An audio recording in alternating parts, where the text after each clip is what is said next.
guys, I'm at the Bloom Scooters assembly plant out in Irvine. I just rode the Bloom Scooter M3 and it was really fun, so let's go over it. So this scooter goes between 20 to 40 miles per hour depending on the state. It goes up to 60 miles, that's the range. It has really cool features.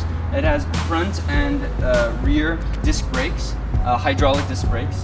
It has regenerative braking on top of that, which is really cool. You get some of your energy back when you're riding it. We got a cup holder here. We have a little purse hanger clip right here, which is really convenient.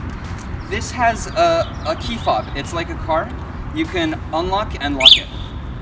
So it's really easy to just park it somewhere, and if somebody tries to mess with it, the alarm starts going off.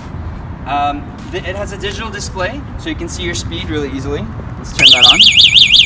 Oh, it works. And the last thing is we have dual kickstands right here. This one is for just quick temporary going into the store, grabbing a latte, and it has a heavier duty one where it's for permanent parking. It's dual prong, so it really keeps the scooter from tipping over, especially if you're on a little bit of a hill. It even has turn signals when you want to turn, so when you're in the flow of traffic, it's clear for people that they're where you're going.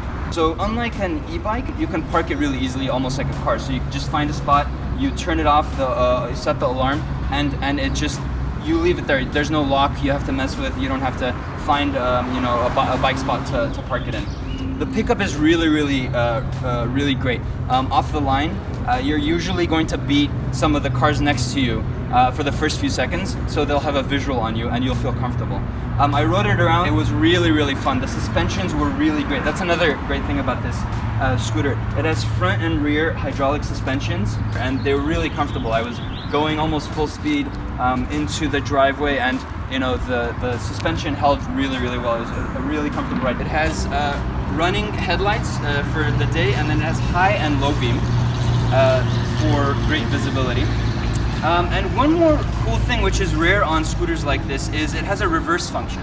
So if you're on a hill and you're trying to park, you don't have to kind of lug it backwards. You just put it in reverse and you let the scooter pull you in back. It even has a little cargo area.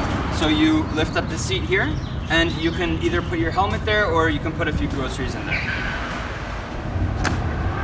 The cost to charge something like this is insane. It's about $3 to $5 per month.